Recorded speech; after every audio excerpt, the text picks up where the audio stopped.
In memory of Colin McRae and Juario.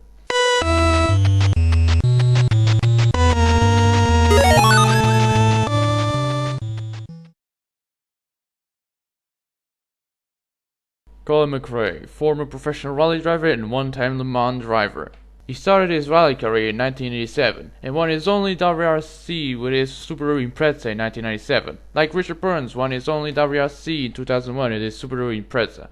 Throughout his career, he won 25 rally events, finished third on the GTS class on the 24 Hours of Le Mans in 2004, and went to the X Games Rally in 2006 and finished second.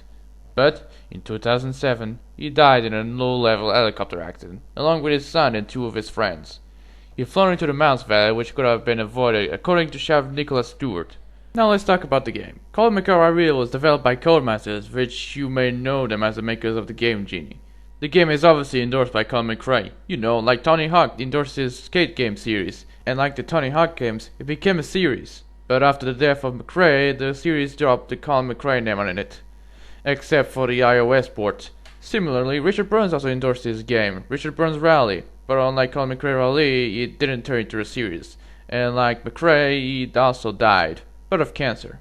I wonder if the rally driver endorsed rally games are the cause of their premature deaths. It's like the Madden course, where if an American football player is on the cover, he gets injured sometime later. I'll be reviewing the PC version. On the main menu, you can choose whether you want to play the championship, a single rally, or time trial, take lessons on the rally school, tune up the options, load your saved championship, or leave the game.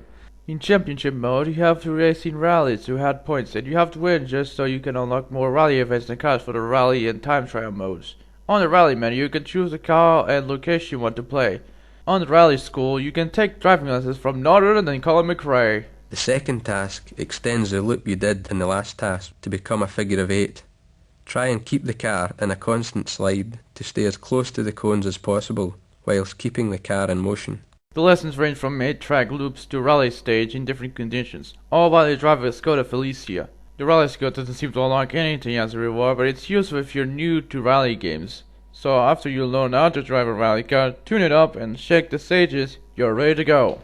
To me, the handling is a bit hard. It feels like I'm driving a Dodge Ram. Thankfully, you can change the handling sensitivity on the car's setup menu. Also, the game locks at 25 frames per second. And, like a Span Rally, the co-driver doesn't say chicane on his notebook. Maybe the chicane isn't a common one in 1998. The graphics didn't age well, like the trees where they're just sprites that don't act like a 3D model. If you don't get what I'm saying, it's basically like that tree from Doom. The game feels arcadic, and here's why, as I show you a rollover I did one time. You can see that the fence didn't stop the roll. I mean, yeah, it's a game from 1998, so maybe I shouldn't act like it's a recent game. Speaking of 1998, according to Wikipedia, the game is based off the 1998 World Rally Championship season, which I kinda find it weird considering that the game was released on the first day of 1998. Maybe it's supposed to be based off the 1997 season of something.